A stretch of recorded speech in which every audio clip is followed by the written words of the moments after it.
Former President Donald Trump has responded to the January 6th committee's unanimous decision to subpoena him to testify about his role in the attack on the Capitol. In the memo, the president continues to state that the 2020 presidential race was, quote, rigged and stolen. Washington correspondent Joe Khalil is following these breaking developments. So, Joe, what more do we know about this memo?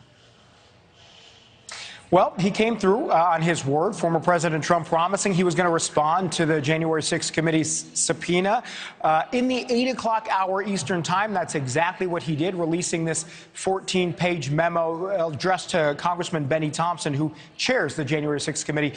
It is 14 pages. Really, the heart of it is in just the first 3 pages, where he chides the committee. He slams them for being political partisan hacks. In his words, clearly making his grievances heard here.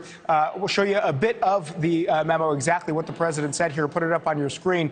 He continues, quote, "This memo is being written to express our anger, disappointment, and complaint that with all the hundreds of millions of dollars spent on what many consider to be a charade and witch hunt, despite strong and powerful requests, you have not spent even a short moment on examining the massive election fraud that took place." The former president went on to raise questions about the National Guard, saying that he did authorize tens of thousands of guardsmen before January 6th, but that those requests were rejected. And he says that they were rejected by D.C. Mayor Muriel Bowser and by House Speaker Nancy Pelosi. We should mention that Chris Miller, who was former President Trump's Secretary of Defense at the time, was actually called to testify before this committee and said he was not aware of any orders for National Guardsmen to be deployed there. So there is a bit of a conflict between those two stories there. And the rest of this 14-page memo went on to give details of examples of what former President Trump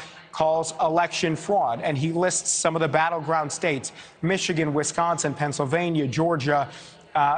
Things that we have heard from him before and that we continue to hear as he does rallies, making his claims about election fraud. So that's what it was. Kelly, I think the interesting thing is it's not exactly clear whether former President Trump is going to come forward and testify. I mean, this may be all that we hear from him in response to the committee, but they did issue a subpoena and a request for him to come in and testify and provide records and documents. He didn't exactly say yes or no in this 14-page memo. Nowhere is there an actually direct answer to that. So that, I guess, remains up in the air. But for now, this is the response that we got from the former president, again, critical of this committee, as are other Republicans here in Congress and elsewhere.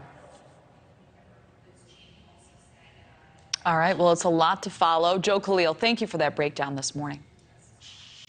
And thank you for watching. Go to newsnationnow.com to find NewsNation on your television provider. And don't forget to click the red subscribe button below to get more of NewsNation's fact-driven, unbiased coverage.